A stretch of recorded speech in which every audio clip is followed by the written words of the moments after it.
what if I just figured something out about myself on your show? I love it. You're such a good host. I'm taking this to my therapy this week.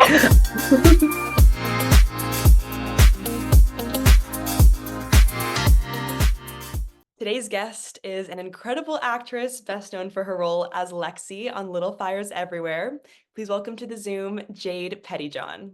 I could not be more ecstatic to talk to you. I've been such a fan of your work for so long, so yeah, thank you for being here. Thank you for having me. I'm a fan of the podcast. I love Oh. the way that you communicate with people. It's so real, it's so entertaining, and yeah, you seem like a very special human, so I'm happy to be here too. I'm from LA actually, born and raised. Yeah, which I No feel way.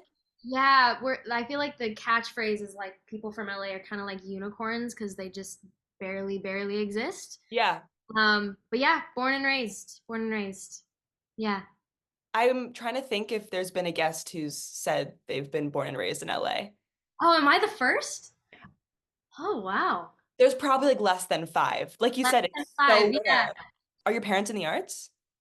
They're artists, but they're not in the industry. My dad, before I was born, he was a musician and a bassist and toured with bands around LA and stuff like Oh. that. And now he does stuff in like the web development website world, but he's still very much an artist. Mhm. And my mom is a painter and a photographer.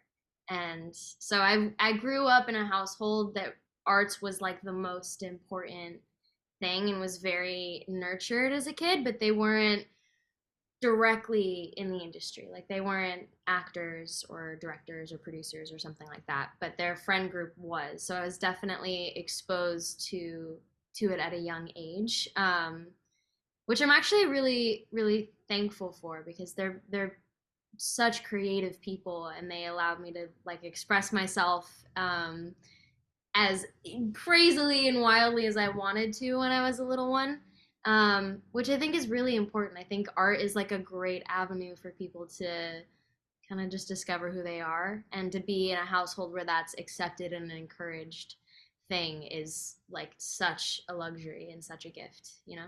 Yeah. What were you like as a kid? You know, it's really interesting. As a kid, I was really shy, like Really? painfully shy.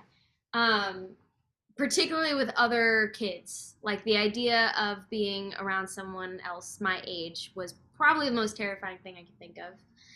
If we went to Why? like, uh, they just felt like I, I don't know. Like I really loved them and I really wanted to fit in and all of those things, but it just felt terrifying.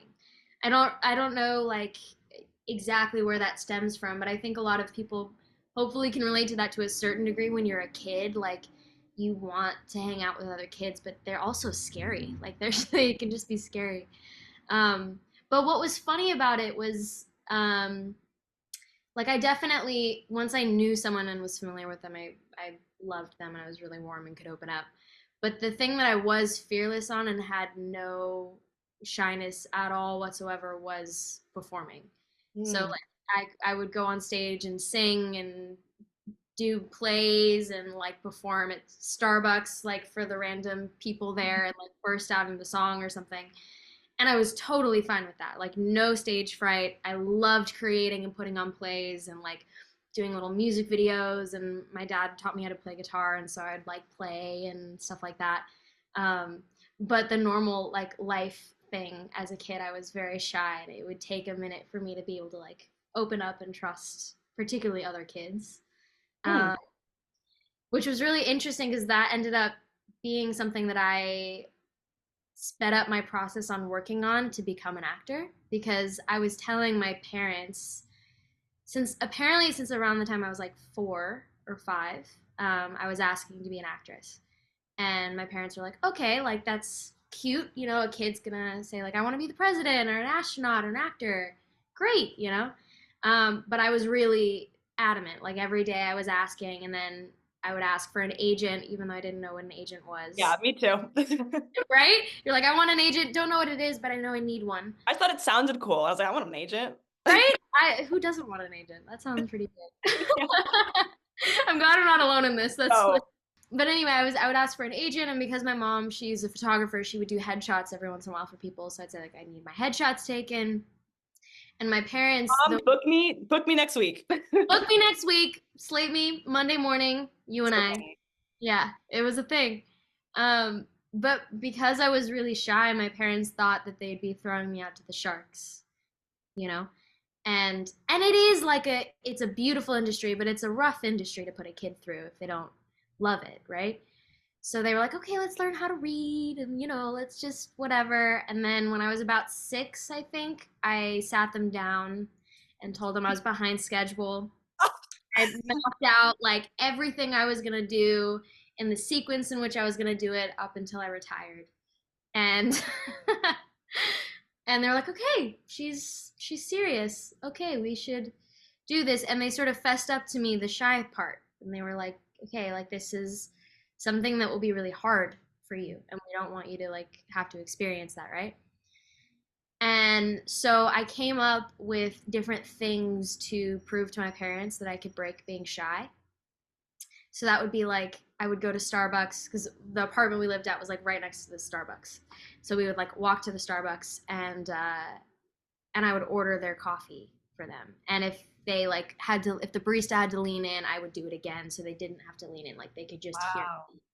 And like little things like that, or asking a stranger like a question or something like that. Now that I'm looking at it, the opposite of "don't talk to strangers" was was what I was trying to do. And they were like, okay, she's clearly dedicated. We'll try.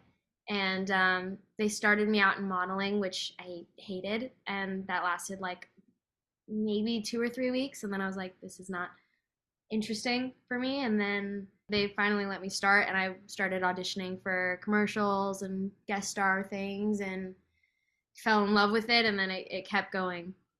But it is interesting how the shyness thing sort of propelled me into being able to like breaking that propelled me into being able to do what I love the most. Who were those early influences? As an actor? Yeah. Okay, well, I was really young when I decided I wanted to be an actress. So when I was really, really young, it was Dakota Fanning. I remember seeing War of the Worlds was one of them. It was just so funny. It's such a random film, but I remember seeing it when I was really young and feeling like that seemed like the most beautiful, fun adventure you could have. You're running away from aliens with Tom Cruise, and there's just this epic fight and battle. But what I loved about it too was like she was a real actress. Like she was holding her own as a little girl. And I was like, I could do something like that. Like tell like a really epic story like that where you're not seen as like this cute little kid. So Dakota Fanning was someone that like really, really influenced me and continued to as I grew up. The Runaways is one of my favorite films of all time. And I think her performance in that is just absolutely incredible. But yeah, she was a big influence for me when I was younger. And then also Uma Thurman was a big one as well because Kill Bill was also one of my favorite films of all time. Gary Oldman, Marlon Brando, they're the greats, the greats. Wow. So at 4, you were Well, Marlon Brando was not at 4. That moving into a thing. At 4, I mean, at 4 I was younger. I mean, 4 was like I loved the old Shirley Temple films. Those were beautiful. I loved musicals. I loved The Wizard of Oz. Those films were really incredible. More when I was like 6. I think I probably shouldn't have watched War of the Worlds, actually, now that I'm thinking about it. I was maybe like a sneakily watching it kind of. But I remember watching War of the Worlds and Lord of the Rings. It had come out around that time too. And I just remember thinking those were epic, but particularly just seeing like a young girl being the lead of something of like such a big, it just seemed like such a big story, that I felt like that was super inspiring. So what's it like to then be in that position to inspire other little girls? Surreal. It's so surreal. It doesn't always hit me. I just really love what I do, and I love telling stories. People are interesting to me. Like people matter, and that's why storytelling is so beautiful. It's just the celebration of people and how they live. And when I see someone come up to me and are inspired by something that I do, and a girl goes, "Hey, I want to be an actress. Like, do you have any tips or tricks or anything like that?"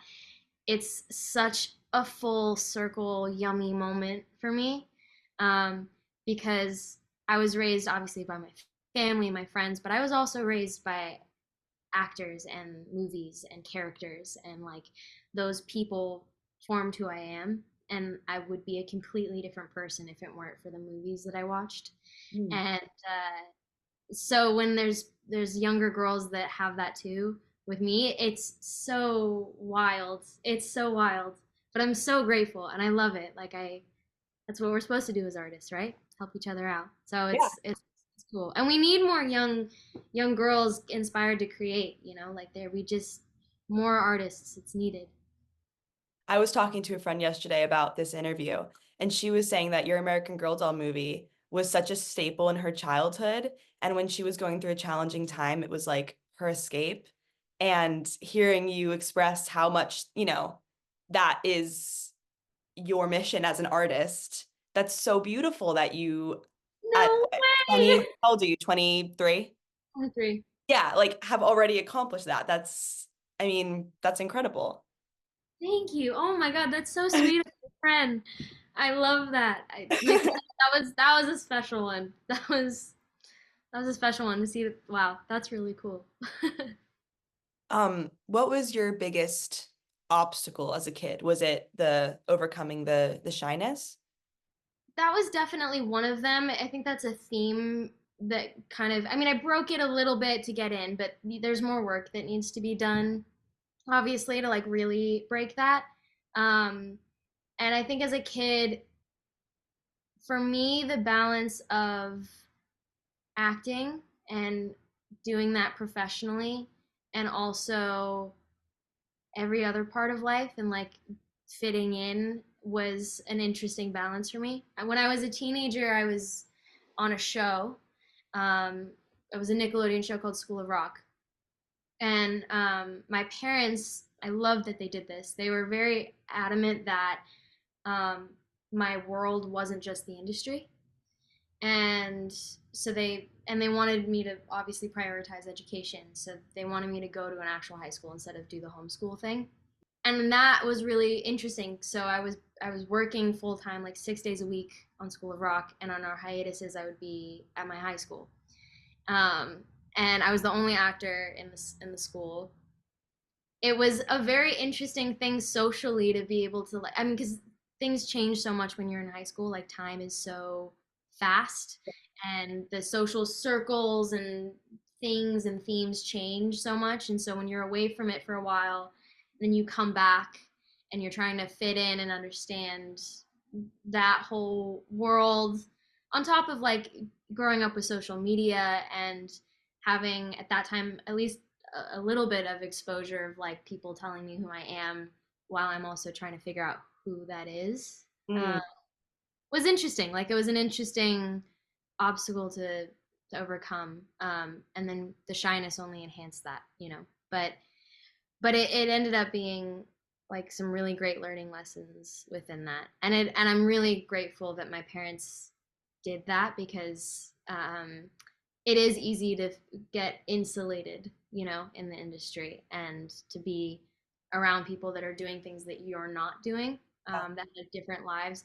It's one of the reasons why I also love that I was raised in LA. I think people who move to LA um, for this industry tend to be only in this industry because that's what they move here for, right? But growing up here, you also get access to like the other part of LA that is not the industry and is not glamorous at all. Um, and that ended up being like a really good thing for me. Yeah. How were you able to maintain some sense of, because you said how you were kind of being told who you were at such a transformative age of life. So how did you cope with that? It was a couple of things. Music was really important for me as another art form. I mean, with acting, you do learn a lot about who you are, you know, because it's about life and human beings and the mind and like really understanding that. And it's inevitable that you bleed through your work. But you are, it is, I think at its best, it is a bit more selfless than that. You're trying to represent someone else, who someone else is and how they're feeling. And then you see the similarities that we are all going through the same thing. But with music, I felt like that was a way for me to express myself as myself wholly. Yeah. You know, like what is my voice? Um, and that was like a really stabilizing thing for me. So I would go down to the subways in LA, which is a funny place, but I didn't have to have a microphone because the acoustics were so great and the people would change very often. So I could practice songs over and over without annoying the people. Yeah. So I would go down to the subways and I'd street perform, and that was really helpful. And I started songwriting, and that was really good. And then also just find like there were people in my life that are still in my life today, those friends that really just being around them helped with that, because it was like I cared more about being with them and experiencing whatever we're experiencing instead of like trying to find my identity or trying to like put a label on myself. Like I was just living and experiencing and not really focusing on myself at all. It was focusing on my friends and other experiences. And that's also like a really helpful thing, because there is a form of self-expression that every person is going to navigate, but particularly when you're a teenager, like who are you? And that is an interesting adventure. But so is also just like taking a second to like not actually think about yourself and who you are and just be. Like you just be in the moment with your friends. You react the way that you just naturally would without thinking about it or trying to filter yourself, being interested and curious about the things around you. And that for me also felt like a breath of fresh air, because I'm not trying to like analyze myself and how I'm supposed to be all the time, and I can just exist. Yeah. So that was something I'm still working on that, but I was working on that particularly when I was in that era of my life. What I found, and I still find this to be very difficult, is we're trying to build ourselves as brands as well in this industry, right? But when you're trying to like figure out who you even are and then build a brand as yourself and not put on an act, you're like, what? Yeah. I'm often in that. Oh my God, me too. Like, I don't know. Yeah. And it's also, we're always changing too. Right. So this like brand is like you, but you are an ever evolving human being. So how do you like fit that into something where someone looks at you and go, oh, I know what kind of person this is, and I'm gonna hire you for this, and then get like a niche audience or whatever. Like that whole thing is so confusing. It's not like you stop evolving at a certain age, right? So I wonder if that thought ever ends, or if that's just being an artist and trying to build a brand as an artist, you know? Yeah, it's curious. I don't know if I have the answer to that. I do think that people are always evolving, and when I think of the idea of me as an artist, like knowing exactly what it's supposed to be and what it's supposed to look like, and I'm not changing, that I feel like I would need to stop being an actor and I'd need to find a new game, because like we are supposed to grow and change and enhance. Even the greats, that I'm sure Meryl Streep is looking for ways to improve and do something that she hasn't done before, even though she's Meryl Streep, you know? Mm-hmm. So I think that that's an important thing. And I think from the brand part, it's an interesting thing as an artist where you are an artist and you're creative, but you also do have to be a a business savvy individual and know that there is an element of marketing in that, and like trying to build that without putting yourself in a box is a fine art. Yeah, it's an art within itself. Yeah, it is. It's a total art. It's a total art. And yeah, and then doing it in a way where I don't know. I think something that I figured out was when I was doing School of Rock, I was growing up. That was like my high school experience. I was on that from 14 to 17, 18. Wow. It was literally like my high school, like Yeah. puberty documented online, Oh my right? God. Yeah. And I remember feeling like I didn't want to just be known as a Nickelodeon actress or as my character Summer, and I was super appreciative of it. I loved that project. I deeply, deeply cared about it. But you're an actor, you want to go off and you want to do other things. And I actually never saw myself doing children's network ever. Really? Yeah, never. It was not something that I had ever wanted to do. And I saw School of Rock, like I got the audition for it, and I was like, this is actually a really funny script. And I love music, and I loved the original film, and the writers are incredible, like incredible. Our team of writers are wonderful, and so I was like, okay, if I was gonna do a children's network thing, it would be this one. Like this is the one that I would want to do. And I ended up booking it, and Yeah. I was super stoked, and it was a beautiful experience. But when we were at the end of it, I was concerned that I wouldn't be able to be taken seriously. You know, you think of like that child to adult transition, and like you see how it goes in sour directions with other artists, or how it's just shaky. And I remember feeling like you just your fans and your audience grow up with you. Hmm. So like as I'm growing and evolving, so are the people that are watching me.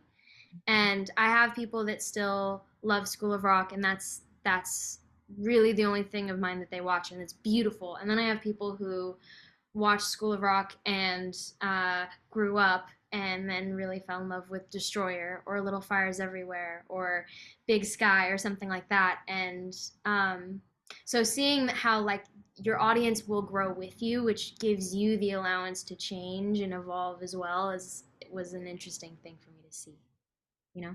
Yeah. Do you remember your first specific dream? My first specific dream. Yeah, I actually remember it really well. I mean, it is the sort of the same thing, but I remember it. I was in our little apartment when I was a kid, and I was putting on a play for my parents and stuffed animals, and just messing around with it. And I don't know how I figured it out. Maybe my mom had said something or my dad had said something, but it clicked for me that like people can do this for their life. Like there's people that do this all the time in front of like world stages. And like you could spend your life doing what I'm doing in this little apartment. And I remember feeling like, oh, that makes sense. That's what I'm doing.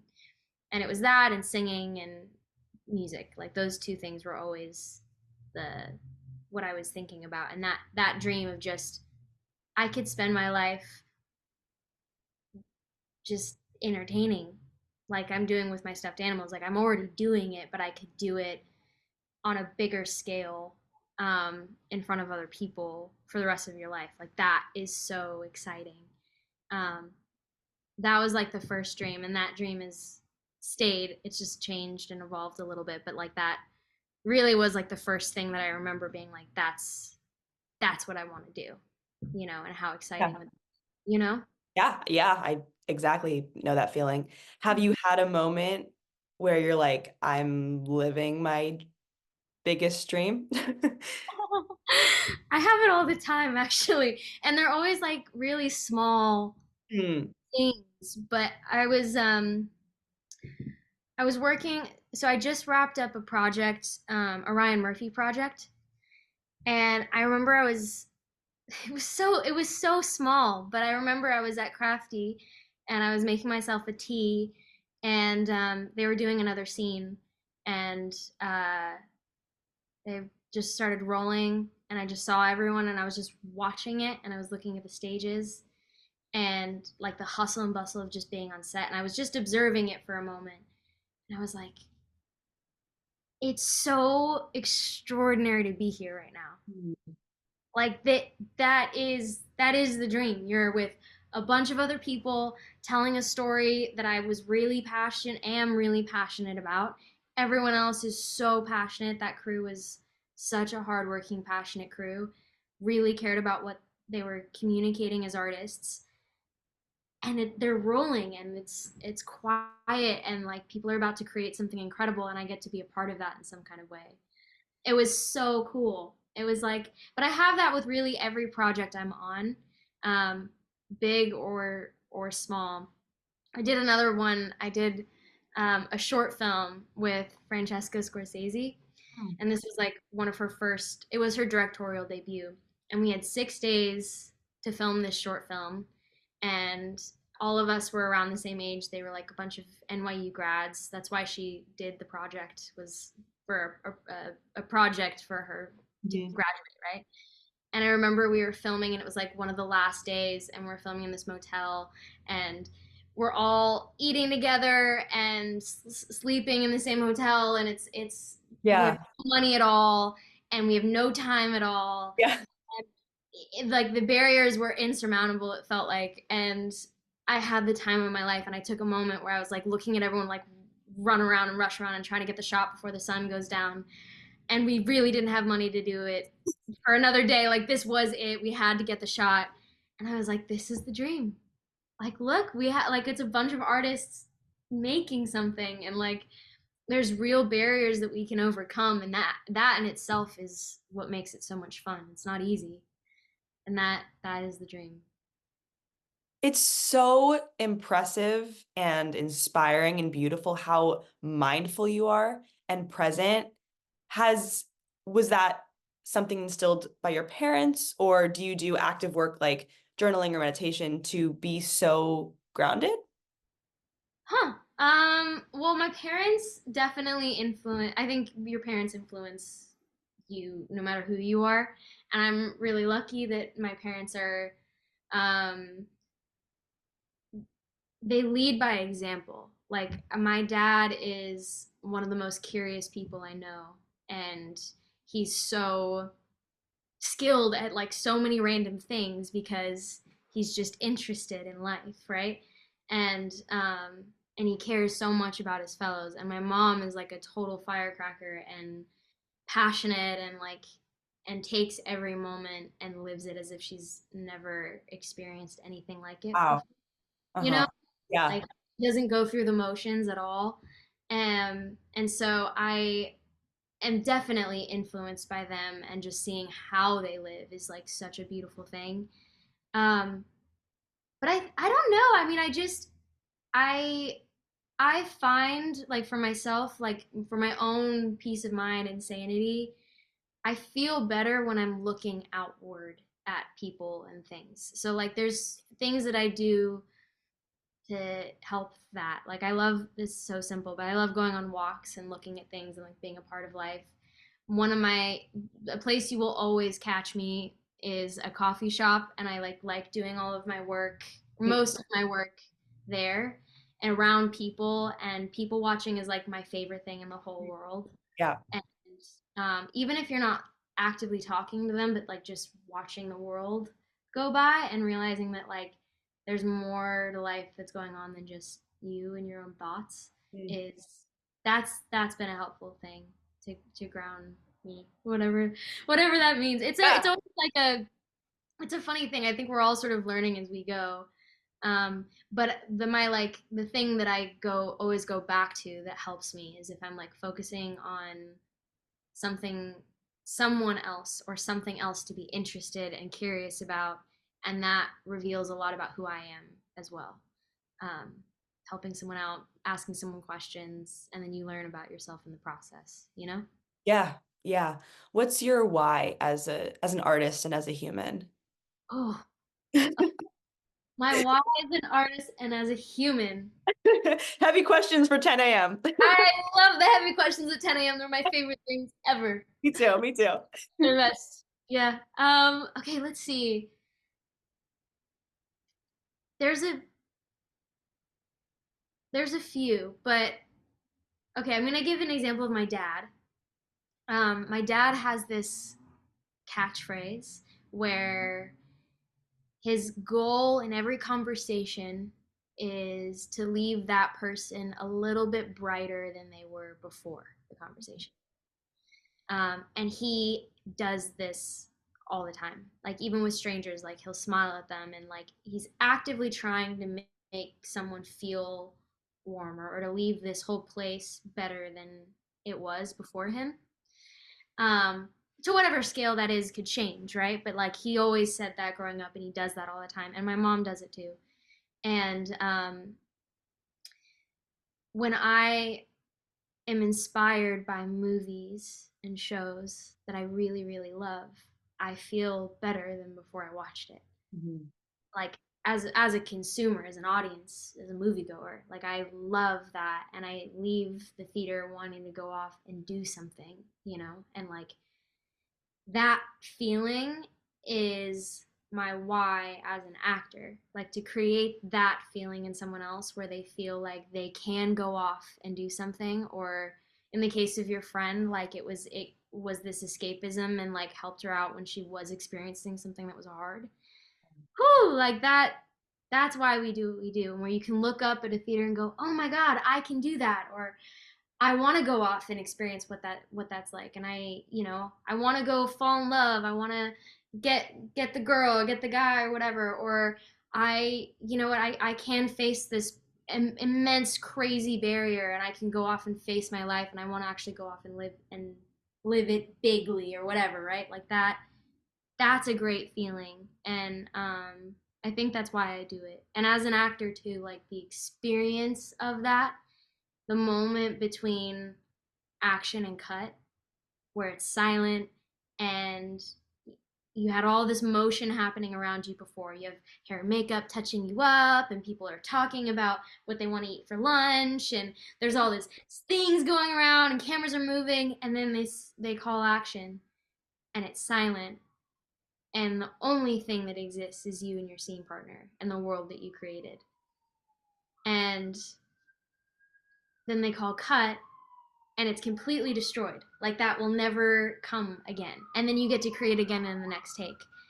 That is the one of the most beautiful feelings in the world. So that paired with the effect of like letting people know that they can take a crack at this life and, you know, make them feel warmer or better or inspired in some kind of way is like that's the why. That's the why for sure. Beautiful. Have you had moments that have shaped you with people that you've worked with, whether watching them in action or them giving you advice? All the time. All the time. There's so many. I've worked with people that are just really good people and really talented at what they do. Um, I mean, obviously, like, well, okay, there's so many. Which story do I want I to know, tell? right? There's so many. I'm gonna say one. There's this one indie film that I did when I was four. I had just turned 14, and it was called Girl Flu. I had done American Girl, but I hadn't done a drama where I was the lead of it before. So that was like a kind of scary thing for me and a new thing for me that was really exciting. And Katie Sackhoff played my mom, and she is she's like a real reason why I fell in love with like the craft of acting. Because before that I was a kid and I was like doing it and learning or whatever. And I was very driven and I had very good discipline and work ethic, but like diving into the craft of what we do wasn't super real to me until I started working with Katie and I saw her script. And her script was covered in notes to the point where you couldn't even really see the lines on the thing, and she had doodles like she was drawing on it, and she was asking these questions to Dory, our director, that we had rehearsal time for this, which was great, so these questions were like before set, and she was asking the most detailed, nuanced questions, that I was like, wait, you can ask a question like that, and why would you want to know like this question about this character? Like this just seems so insignificant. And then she would explain it, and I'd be like, no way, that's fascinating. And then seeing her work she played this character that was so colorful and full of life and so different to who she is. I mean, she's also colorful and full of life, but like you saw the metamorphosis of Katie turning into Jenny, her character. I had a lot of breakthroughs as an actress on that, with her being my scene partner and just watching her do what she does best. Um, so yeah, she was like a huge person for me that like inspired me to like actually fall in love with script analysis and really really diving into the art of it. I feel like those kinds of things you can't learn in a class, you know? You can't. I mean, I love classes from the point of like it gives you an opportunity to work with other actors, and it's like a gym Mm. and you can like work out those muscles. And I think it's an interesting industry because you have a lot of unemployment and you aren't like a musician or other artists where you can just like pick up your instrument and play by yourself. Like Right. Yeah. need each other. So acting classes are great for that. But the real like learning like those things for me at least never came from a class but came from being in the environment of a set and with another actor and with the stakes of like we're making an actual movie, like this isn't rehearsal, like Right. we gotta do this, you know. Yeah. uh and you can decide what this movie is going to be in this moment with what you do and with what they do. um so I agree with you, like that's something you learn from being on set.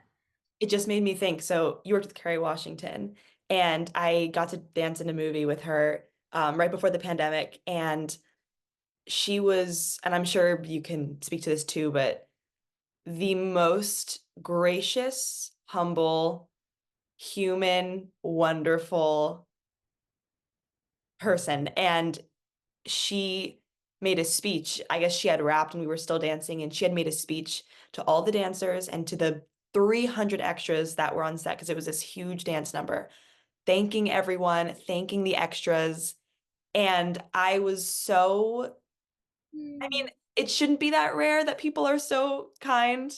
You know, I'm sure you've also had your fair share of people who don't appreciate everybody necessarily. And seeing her, like, she didn't have to, but seeing her take the time to thank every single person a part of that project, I'll never forget that. Wow, what a moment, right?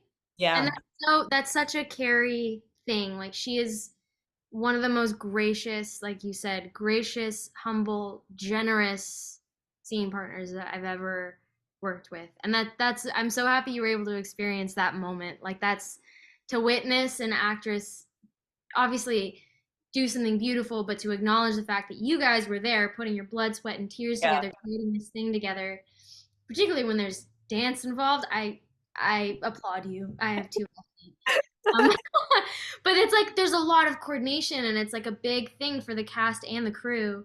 And to have someone of her stature to like really acknowledge everyone doing this, because it was all of you that created that, is special. So special. She's one of my favorite people I've ever worked with. She is it's so beautiful to see her process as an artist where she carves out the space that she needs to do what she needs to do, and she's very unapologetic about that, but she also carves out that space for everyone else. And and that is like the thing that I was really surprised about, where I was like, you don't need to advocate for me or for the other young ones on set. Like she didn't need to really, but she took that time to like make all of us feel like we could collaborate and that we were in a safe space to create, and like there's no such thing as a bad idea. And that level of generosity is, you know, it can be rare. It can be rare. Yeah. Little Fires Everywhere was so good. I was so bummed that it was a limited series because I just wanted more. Um, but and I was actually in an acting class with Megan over the pandemic. Oh no Yeah. way. I don't remember if the show had come out, but she's brilliant. She's Brilliant. so, oh, But that show, I mean, you were incredible. Was that experience just like, especially coming from Nickelodeon too, being taken seriously enough to play Reese Witherspoon's daughter and have an entire storyline that's pretty intense? Was that like the dream? It really was. It was. I mean, I've looked up to Reese and Carrie forever. Who hasn't? I mean, they're Yeah. Scandal, Legally Blonde, even back to Man on the Moon with Reese. I mean, and seeing her as June Carter and Walk the Line and like Wild. I love her work, and I love Hello Sunshine, and I love Simpson Street. So like I was always, the idea of it was really exciting. And to play a character that on paper is just objectively horrific. Like I would be reading these scripts and I would go, how? Like why? Lexi, no, stop. Like why? Okay, how am I going to do this, right? It was such a challenge and so much fun because no one sees themselves as a villain in their own story. Yeah. No, Yeah. right? Mhm. She is doing something that she thinks is absolutely correct and right. And the discovery of why, how does someone think that way? And how do I not go about it from a point of judgment or my own opinion, but like really, really putting myself in this person's shoes and finding a way to justify like these things that she did in this story and like the way that she thought and like how does that work was, as a human, beautiful. Like it was a real exercise in empathy. Yeah, I was just gonna say, it must have given you some, yeah, yep. Yeah, you get it, and Yeah, that's what we yeah. do. Like, doesn't matter who you're playing, like you have to be able to understand what it would be like to live those experiences and those circumstances, and to build that with everyone around me was such a treat. I mean, Megan is a force of nature. Lexi, not my character Lexi, but Lexi Underwood, who Mhm. played Pearl, Mhm. brilliant. Carrie, Reese, Gavin, Jordan, I mean, Josh, all of these guys are just brilliant. And so, You, what was that? I said you also. Me? Yeah. Thank you.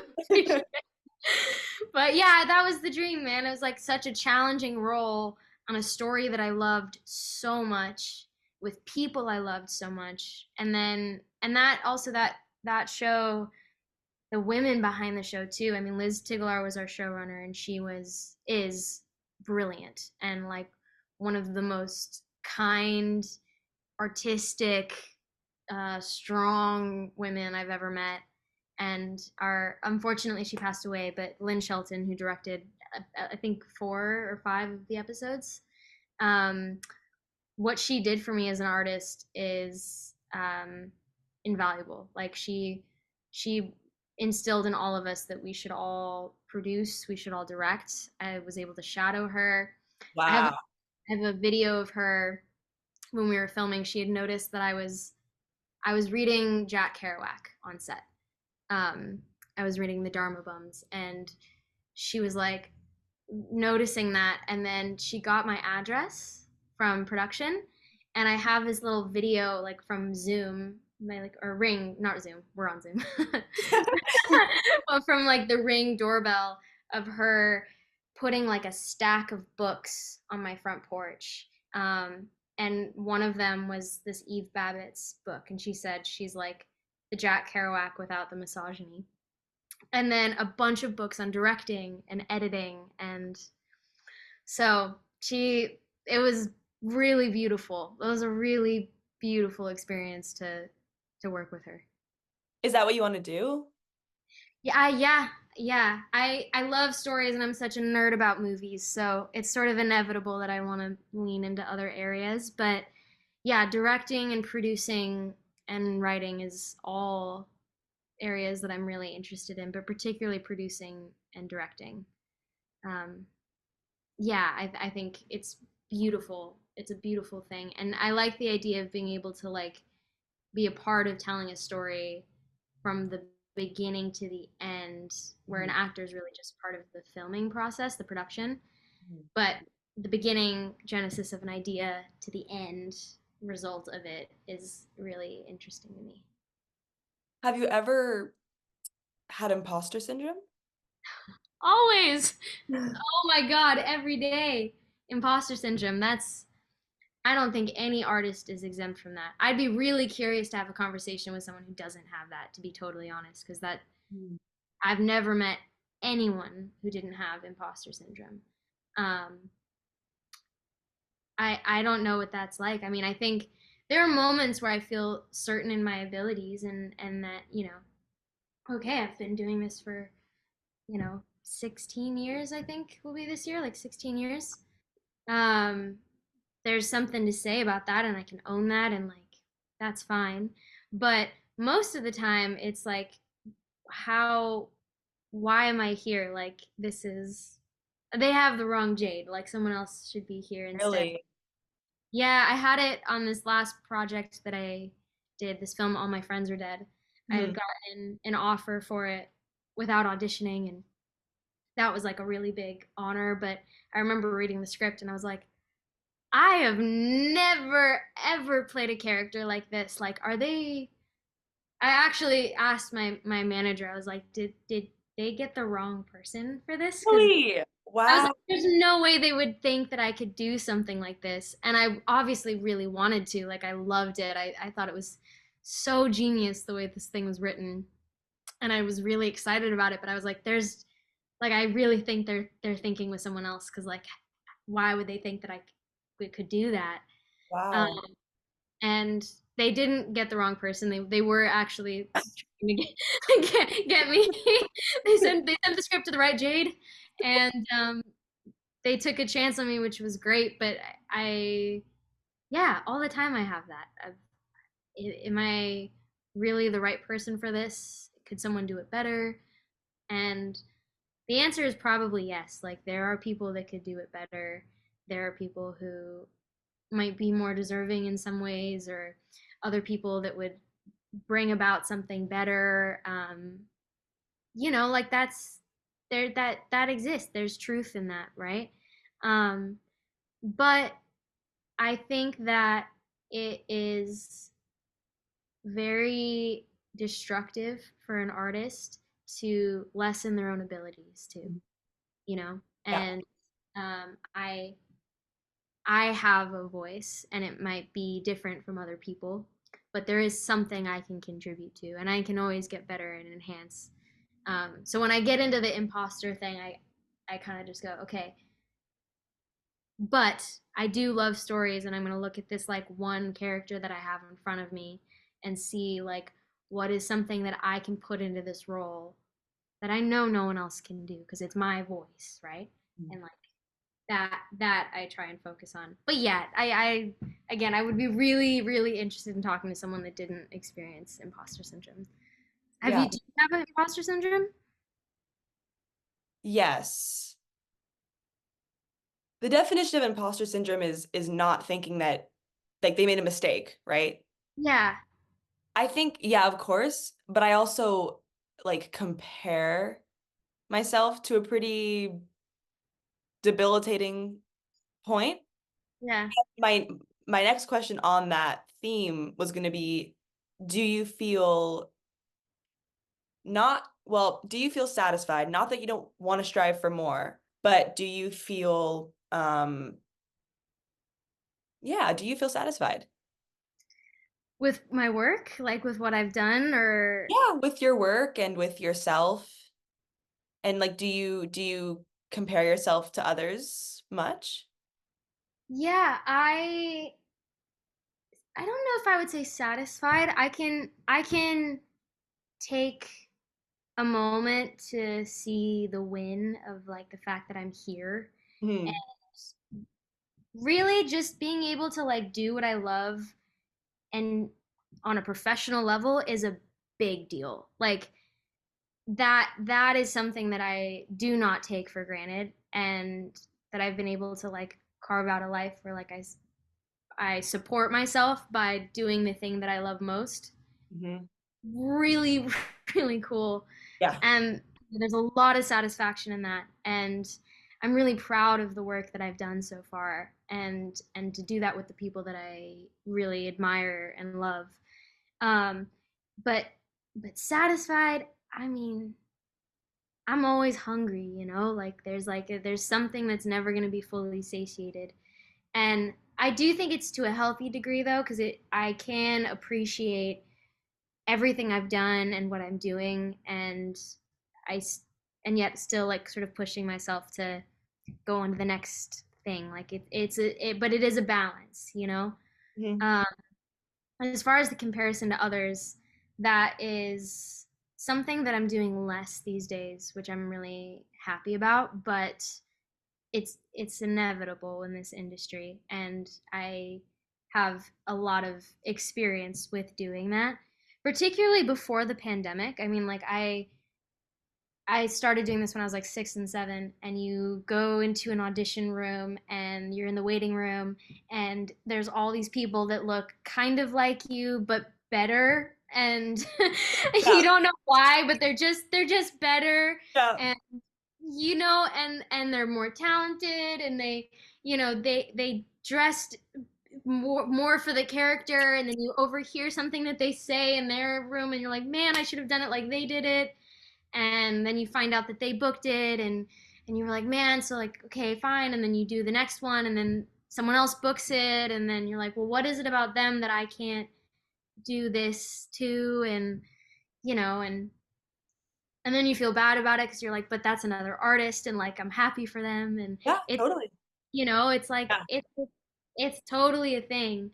But it is, we all are on different trajectories, like artists are so unique. It is like a thumbprint, really, or fingerprint. Like it's so unique. And even though we're all auditioning for a small handful of projects, and there's a lot of people doing that, um, like when I see someone book a project that I auditioned for and didn't get, I can see that it's like that was made or meant for them, and what they brought to that is something that I never could have brought to that, you know?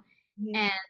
And their abilities and their power as an artist should not and is not a way to decrease my own ability and power. Like both can exist, where it's like these artists and people are incredible and amazing, and to like allow that to be as big as possible without taking away your own power and ability is like an exercise of like, Yes. you know 100%. Are there causes that you're passionate about? oh my god, so many, so I just on the theme of like um art programs in schools, I think is like it's a really important thing. And I feel like it can feel small, but you have like there's this wave of funding being cut towards arts in schools, and that's like the first access point that people get to being able to really express themselves at a young age. And particularly when you're in an environment where you're not in the industry, you don't have the access to it at all, you're going through a hard time, being able to have that in school and learn about it is a really big deal, I think, and a tool of self expression. And also, as a human, you're learning that, like, you're learning how to empathize, you're learning how to express yourself. These are tools that you're going to use in your life, whether or not you're going to be an artist. Um, and I just think that that's like a really important thing. So I feel really passionate about like putting that back into school systems. But I think I really am passionate about like people, and that carries through to like a number of different causes. But like it all comes back to like fundamental human rights and people being treated as people, because we do have human rights. Like that is, there's a universal declaration of human rights, and like that should be protected. So yeah, I deeply care about those things. If your 15-year-old self could see you now, what do you think she'd say? Ooh, if my 15-year-old self could see me now. I think she would say, "Wow, this is amazing, but keep going." I think I think she'd be like very when I was 15, I was like very like go go go go go, and I was like, okay, but the big goal, the dream, and like, and so I think she would be surprised that it looks the way that it looks, and like the journey to getting there wasn't what I predicted at 15. But that is beautiful, and I think she would be like really starry-eyed by like all the things that I am able to do now, but would also be like, but keep going, kid. Like we still have that dream, like keep going, like don't stop. I feel like it's probably what I would say at 15. And if you could tell her something now, what would you say? Take a moment to pat yourself on the back for what you're doing, because really, I mean, when I was a teenager, I was like very like big dream, big picture, gotta do this thing, and nothing was ever good enough Hmm. doing it for my own like work. Like I was like, I'm not doing this as well as I could be doing this. And I was like constantly thinking about the future. And I think everyone should think about the future. Like that's a beautiful thing. That's why people call it a superpower, like to be able to see the future, right? It's beautiful. But I also think that as a teenager at 15, if I was able to like take a second to like really appreciate all that I was creating and to not like invalidate what I was creating at the time in which I was creating it, I would have saved some heartache for for teenage Jade. you know? Yeah. Yeah. What about you? I'm curious. What would you tell your 15-year-old self? Hmm. I always say 15 because it's such like a weird age that I feel like we don't think about. Yeah. 15, what is that, like ninth grade? I did online school for high school to focus on like my training and theater and everything. So Oh, yeah, so freshman year, what would I tell her now? yeah.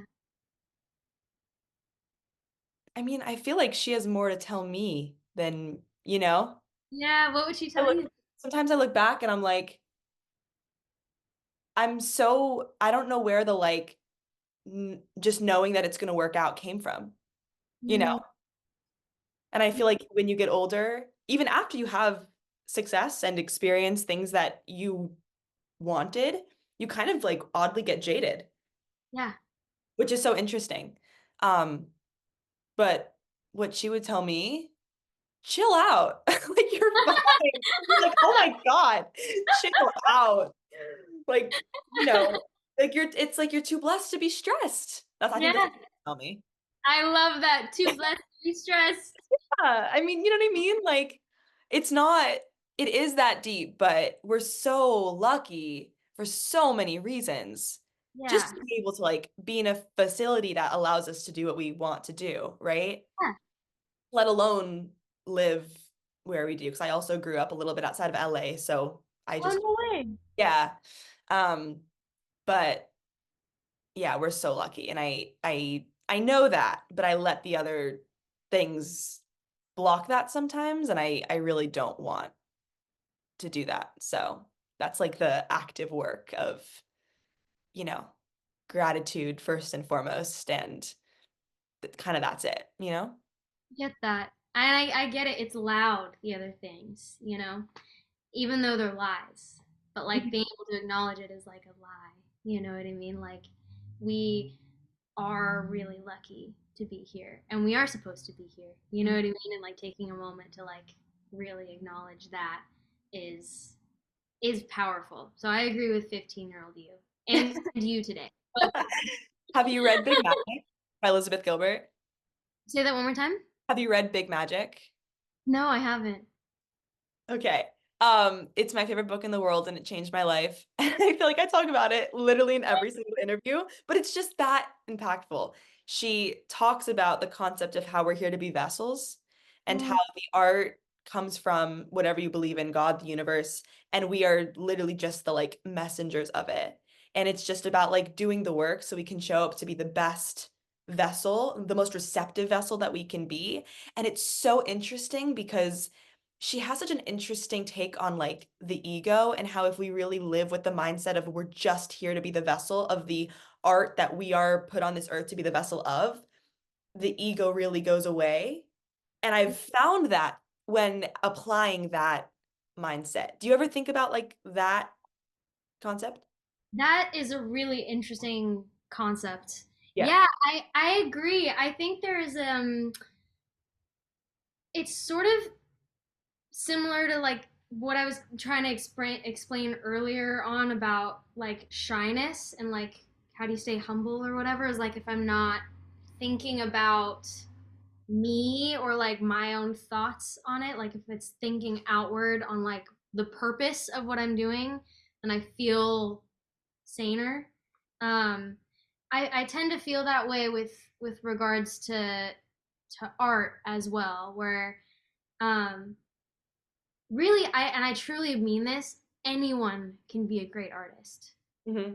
Anyone can be, um, but it just requires like the desire, the passion, the work ethic, the discipline, right?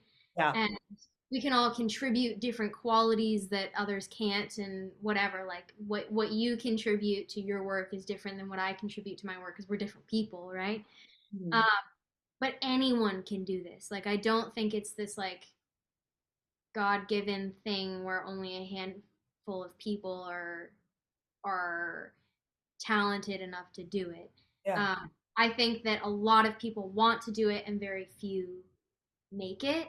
And it's like those people that stick around for the long haul are people that are like, they almost don't have a choice. Like they have to do it and they're willing to put in the blood, sweat, and tears because of what they're giving. You know, Yeah. Yes. it's Yeah. like, and that concept of like, it's not even about yourself at this point. It's like, I have to tell this story. There's art coming out of every part of me, and it's worth it. It's worth the rejection. It's worth the confusion. It's worth the exposure. It's worth whatever it is that's like the hard thing for you. It's worth eating top ramen in an empty apartment because how do you afford yourself as an actor? As a Right. working actor, like it's all worth it because you get a moment to create, and it's not about, it really isn't about you. Mhm. um I find that pretty humbling, and it does feel like a channel sometimes where Yes. it's just coming out at you. And um it's funny, I think the mind is like very powerful. I think that what you decide is Mhm. positive or negative. Um, so I'm always trying to like change what I'm saying about things, about myself, about others. Even like not, I want to be the greatest actor of whatever, but I am, like, Yeah. or whatever the thing is, and like not actually not allowing myself to speak negatively about myself, or others for that matter. Um, because the mind is like so important, and like that is our greatest barrier, I think, is like what we decide, you know Mhm. Do you Are you into manifestation? Like, do you read those kinds of books and listen to those podcasts? Funny enough, I don't really listen to a lot of the manifesting podcasts and things like that, but I definitely agree with the concept of um like I think that we as human beings have a lot more power than we give ourselves credit for. Mhm. And I've noticed in my own life, like when and it just, and then it presents itself. You know what I mean? Like there's something really powerful in just making a decision on something, and then also pairing that with the work ethic to get it done. I think that's another important part, is like you dream, you make the biggest goal and decision you possibly can and put that into the future and in the present, um, because that is powerful, and like there is this interesting magic around that of like the universe almost bending to your will of like what you Yes. decide, you know? Totally. Mhm. But you have to also, in my opinion, match that with the work ethic of like whatever it is you want to do or have or experience, like be willing to put in the work to make it happen, because Mhm. it does involve an immense amount of discipline and work ethic, and that is something that I tend to admire in artists more so than talent, funny enough, Yes. 100%. you know. Yes. Yeah, but a little bit of both. But I think the manifesting thing is interesting. It's very obvious to me, like seeing even like Tom Holland, like you see those interviews with Tom Holland, and he's like talking very nonchalantly about all these things that he wants, in these interviews when he's young, and then you see how he got every single one of them, you know? Yeah. Yeah. Powerful. Super Um, powerful. what do you want your legacy to be? Oh, my legacy. Kyle. Oh, that's such a big I question. know. I know. Okay, well, I have a lot of goals and dreams that I feel sometimes almost superstitious about, like saying it before it happens. Like, That's so interesting considering you just said how Tom Holland would like say everything. And you're like, I don't I want know to say I say it to myself. I'll say it this. out loud. But the thing of like, doing it before talking about it, like on a public front, Yeah. um, I probably will like keep the specifics on the down low. But um as a as like a human and as an artist, like if I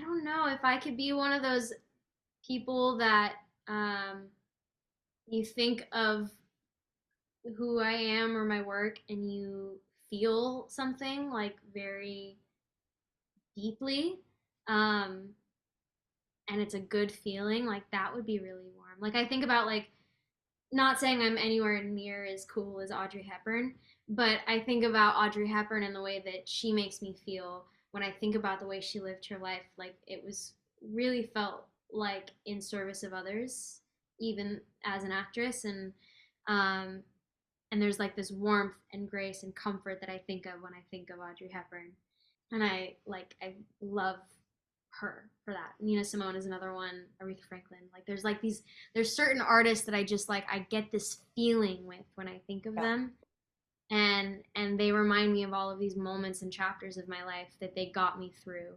Um, and so if I could create work that made people feel like that to a certain extent, um, would be really really cool. I mean, the legacy is just doing things that help people and like being a good human and being known for that. Like that would be really cool. Mhm. Well, you're already doing it, so I guess it's just to continue, right? Aw, thanks. That's really Um, this was so wonderful. You are absolutely incredible. I'm so, so grateful for your time and for this conversation. So thank you so much. Aw, thank you. I'm grateful for you. This was a really good conversation.